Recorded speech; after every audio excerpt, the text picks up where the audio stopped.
What scared you so bad that you had to run all this way just to be sure I was still here?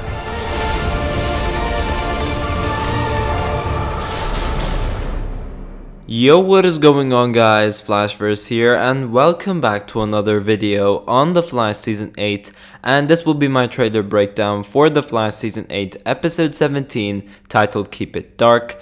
And yeah, this episode is very interesting, and I'm really looking forward to it, even with just the trailer alone.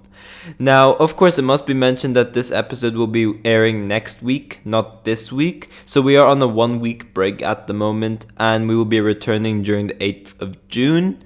However, in terms of TV shows this week, of course, we do have the return of Superman and Lois Season 2. So at least there is still something Arrowverse related to look forward to. But yeah, in terms of The Flash Season 8, this seems to be the first episode of the final graphic novel due to us getting Eobard done. And also we do have a new Speedster being introduced, which does link with the final few episodes of the season. So I'm assuming this is the first episode of the final graphic novel. So although this episode is described as an interlude episode, and Eric Wallace did say it's an interlude episode, I don't think it is entirely an interlude episode. I think it's an episode that does connect to the final 3 episodes of the season. So technically you could say this is the first episode of the final graphic novel, although it is considered an interlude episode. But yeah, this episode is directed by Danielle Pennebaker, who of course plays Caitlin on the show. So I doubt we will be seeing her at all for this episode. I'm not sure, maybe we might get one scene with her or something along those lines, just to pick up from where we left off last episode with her, because yeah, she was in a very interesting spot, and we're getting more of that villain development for Caitlin. So hopefully we do get something about that for this episode, although I doubt it, saying that she is directing. Now, of course, I could be wrong, but just like last episode, Eric Wallace did say that episode 16, that of course being last episode, and episode 17 being next week's episode, will be having a season 1 feel to it. So we could clearly tell from last episode that episode 16 did actually feel genuinely like a season 1 episode. So Eric Wallace did say something similar will happen with this episode, so I don't know how true that is. But yeah, if episode 16 felt like a season 1 episode, maybe this might as well. So I'm really looking forward to that aspect of it as well. Now, I will go over the synopsis for the episode as usual, but this episode's synopsis is it's not misleading, but it kind of is at the same time.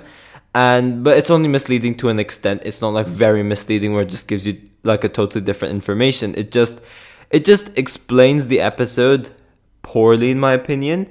But yeah, when we go over the synopsis, it does say Danielle Pennebaker directs. The Flash goes off the grid to look for answers about a new meta in town. Meanwhile, Allegra pulls out all of the stops at CCC Media to protect a source and a friend.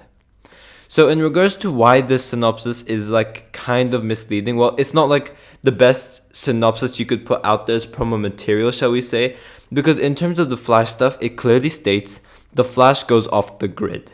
So of course, that led to the assumption that Barry was not going to be in this episode, because it literally says the Flash goes off the grid. Just like last season, this episode is going to be an Allegra-centric episode. So myself included, when I first read this synopsis, I'm like, okay, I'm just not going to watch this episode, because I thought it was going to be the same thing as last season, where Barry would just be in one scene and he'd just be gone, and we're just going to stick with Allegra all the way throughout. And I also skipped that episode from season 7, so just like that, I'm like, okay, I'm not going to bother watching this episode. It just looks like an interlude episode centered around Allegra, so I don't really care about it. But yeah, when we actually go onto the trailer, it does look like we'll be having a lot of Barry in it. So that's why I did kind of call this synopsis misleading, because it's not really a good synopsis to put out there. So yeah, although the A plot for this episode is still Allegra, Barry will be having a storyline in this episode as well, and it is a really interesting one. And this is why I appreciate this episode so much, because it shows that Eric Wallace actually listens to criticisms and pretty much fixes them, because by now adding Barry and giving him a storyline on the side character's main episode, it gives us a reason to now care about the episode and watch this episode, because we do have the Barry stuff, which will most probably link to the final graphic novel. Now, do I think that I will enjoy this Allegra storyline? Maybe, but honestly, I don't think I will. Like, the only reason I'm watching this episode is because of what I saw in the trailer and all the Reverse Flash and Barry stuff. I could not care less about whatever's happening with Allegra. But at the same time as well, it does seem like it's something related to the CCC media, which does kind of get me intrigued. But also, we will most probably be getting certain answers, such as that scene in the Still Force where we saw Barry walking around CCC media, and we had that one interaction between Allegra and Taylor. And I was actually interested to see what's going on over here, which they will most probably explore in this episode. So it's going to be interesting to see what's going on with that. And also, we might end up giving Allegra a superhero codename as well, just judging from what Captain Singh said during the events of last episode. But if this was going to be an episode similar to episode 14 of season 7, I most likely would have just skipped this episode. The thing that saves this episode for me is definitely the Barry storyline with Thawne and this new Speedster, which will be having this big role for the final graphic novel of the season. Hence why I think this episode is actually the first episode of the final graphic novel of the season, although it is still classed as an interlude episode. But yeah, anyways, on to the trailer breakdown. So the trailer kicks off with us pretty much in this lab, and it's pretty much destroyed. It's like there's some sort of explosion happening or just burns within. And yeah, we have the scientists pretty much thanking the Flash for saving everyone. Now, of course, over here, Barry is confused because he knows that this wasn't him, but clearly there is someone else who saved all of those people before the Flash had arrived. But yeah, we do have Barry doing some CSI stuff in this lab, and he's trying to essentially gather more information to possibly lead them to whoever saved all those people, because he clearly suspects that there's a new Speedster in town, one that he doesn't know who it is. So he does turn to Chester and says, "I have to know if it's him." That, of course, referring to Eobard Thawne. Yeah, we do see him paying a visit to Eobard Thawne as well, just in case he breaks out of prison.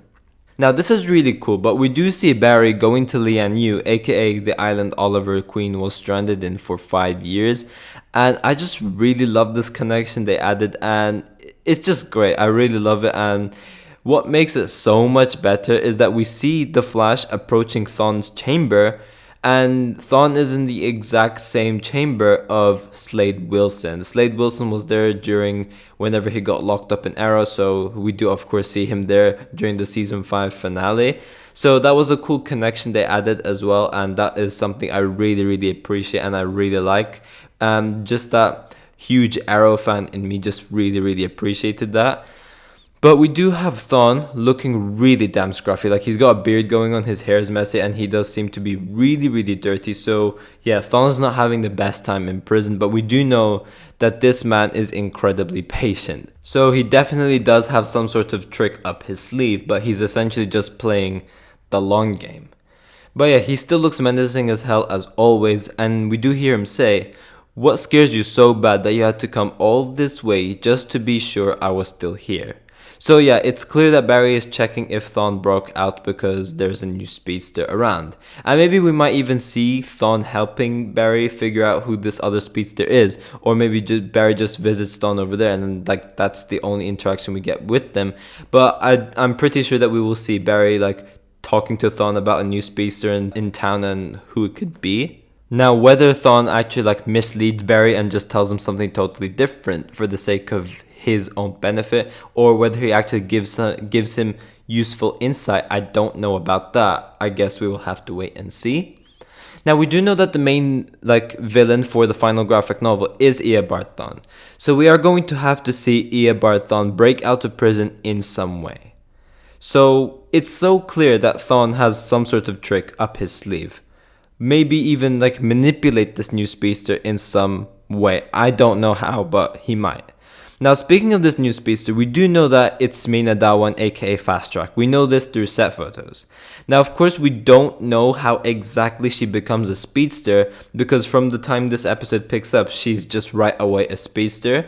So we will definitely be getting some answers eventually, but from the time this episode picks up right away, she's already a speedster. So it's not going to be some sort of origin story or something like that. She is already like a trained speedster from what it looks like. Now, when these Mina Dawan set photos first released, I believe this is for episode 18, maybe even 19. So I don't think this is related to episode 17. But I made this theory where I essentially break down how Mina could have gotten her abilities, and I mentioned that she could have been struck by the negative Speed Force lightning as Barry was extracting Thawne's speed during Armageddon Part 5.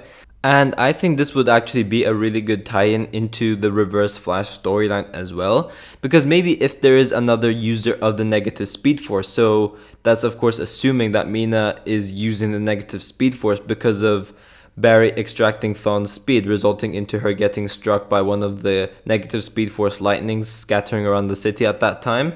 So assuming that happens to Mina and she gets her power from that, and assuming that the Flash and Fast Track do not interact until episode 18 or even episode 19, it is of course possible that Thawne could be doing some sort of Speed Force manipulation on Mina. And like this is after Barry does the chat with Thawne, and Thawne finds out that there's a new speedster in town, and the only way this is possible is if his negative Speed Force could have struck someone else, and that's maybe how Thawne gets his speed back. That is kind of far-fetched considering that Thawne is locked up in Lian Yu, but I don't know, it is Thawne after all, so yeah, he would definitely have some sort of a plan for pretty much anything. He could be pulling another manipulation like he did with Nora in season 5, but instead he's now doing it with Mina as well. That of course is possible, but I don't know how that is. But then eventually after Thawne is able to escape because his plan went exactly how he wanted it to, he then betrays Mina, and that leads to Mina siding with the rest of Team Flash by the time of the finale. That is of course possible as well, because we do see Mina Dawan teaming up with the Flash during the season 8 finale set photos, and like other than that we only see like Mina and Barry interacting once, and I believe that's for episode 18, but they don't necessarily team up. I'm pretty sure Mina runs away after that, so clearly there's something going on over there. But yeah, whatever's going on directly, I'm not entirely sure. This is just a theory after all. But personally, I stand by my theory where Thawne takes control of the forces by taking control of the Still Force first, and then eventually goes after the other forces one by one. So not only would he be getting his speed back through controlling the Speed Force, or as the case may be, manipulates Mina Dawan's negative Speed Force out of her, and then controls the other forces, forming the Forever Force. That is what I think is going to happen in these next couple of episodes, and I think that is very, very likely to happen as well. But yeah guys, thanks for watching. If you guys have enjoyed the video, please give a like and subscribe. Be sure to tell me in the comment section down below if you guys are excited for this episode. And yeah, I will see you guys in my next video.